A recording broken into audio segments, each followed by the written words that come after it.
Briefly describe the intense fear and anxiety that comes with a school lockdown.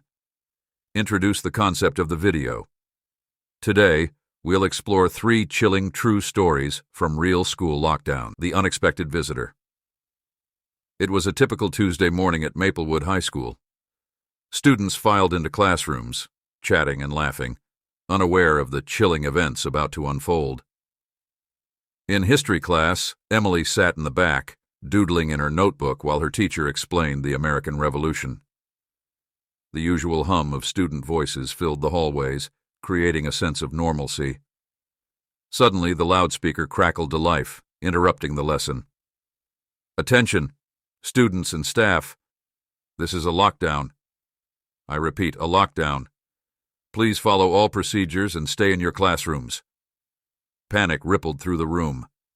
Emily's heart raced. Lockdowns were serious, often tied to threats. The teacher quickly moved to the door, locking it and pulling down the shades. The tension in the room rose as students whispered nervously, glancing at each other, unsure of what was happening. In the dimly lit classroom, Emily and her classmates huddled together, trying to stay calm. The whispers grew louder as fear took hold. "What's going on?" one student asked, their voice trembling. "Is it a drill?" another replied, but deep down everyone knew this was different. They could hear footsteps in the hallway, an occasional shout, and the sound of doors slamming. Each noise sent chills down their spines. The weight of uncertainty hung heavily in the air. Then the atmosphere shifted. A loud crash echoed from the nearby hallway, followed by frantic shouts. Emily's stomach dropped as her teacher pressed a finger to her lips, urging silence. Through the tiny window of the door, she spotted a figure, a man wearing a hooded sweatshirt, pacing nervously outside. He seemed agitated, glancing around as if searching for something.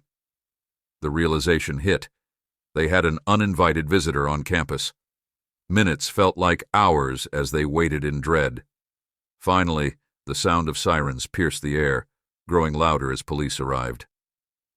The man bolted, disappearing into the trees behind the school. Soon after, officers entered the building, checking each classroom.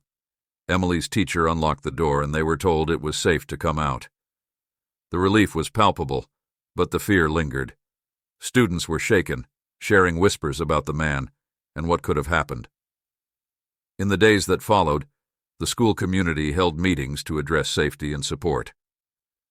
Emily felt a mix of gratitude and anxiety. They had escaped danger this time, but the experience changed her view of school life forever. The Whispering Shadows Hollow Creek High School stood on the edge of town, known not just for its academics, but also for its eerie history. Legends circulated about strange occurrences, flickering lights, whispers in empty hallways, and sightings of shadowy figures. Many students dismissed the tales as mere superstition, but the atmosphere of the old building always felt heavy, as if it held secrets within its walls. Inciting incident. One gloomy afternoon, as clouds gathered ominously overhead, the school received alarming news of a threat nearby.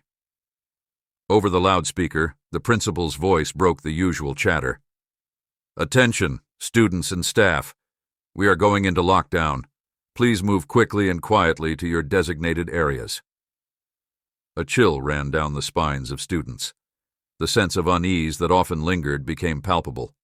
Teachers hurried to secure doors, their faces grim.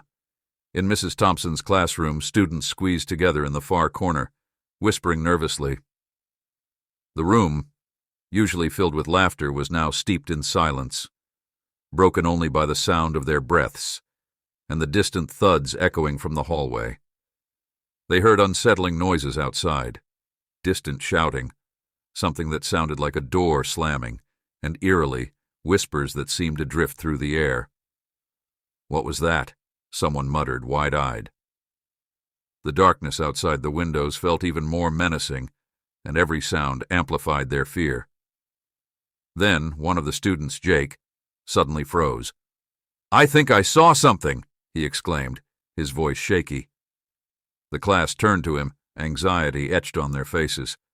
"Out the window. There are figures moving." The room fell silent as they leaned closer to the window, hearts racing. Outside, shadows flitted between the trees, dark shapes that seemed to pulse with life. Panic surged as they struggled to comprehend what was happening. "Are they coming here?" another student whispered, terror in her eyes. Just then, the sound of sirens grew louder, breaking the tension. Officers stormed the building, their radios crackling with urgent communication.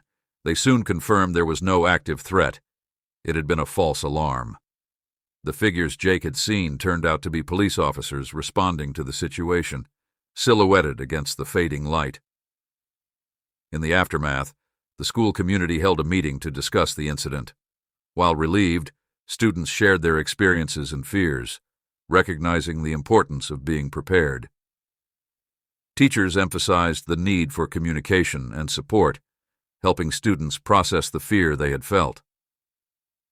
Hollow Creek High remained a place of legends, but that day it also became a reminder of the importance of unity in times of crisis. The false alarm. It was an ordinary Thursday at Crestwood Middle School. The sun shone brightly and laughter echoed through the hallways as students moved between classes.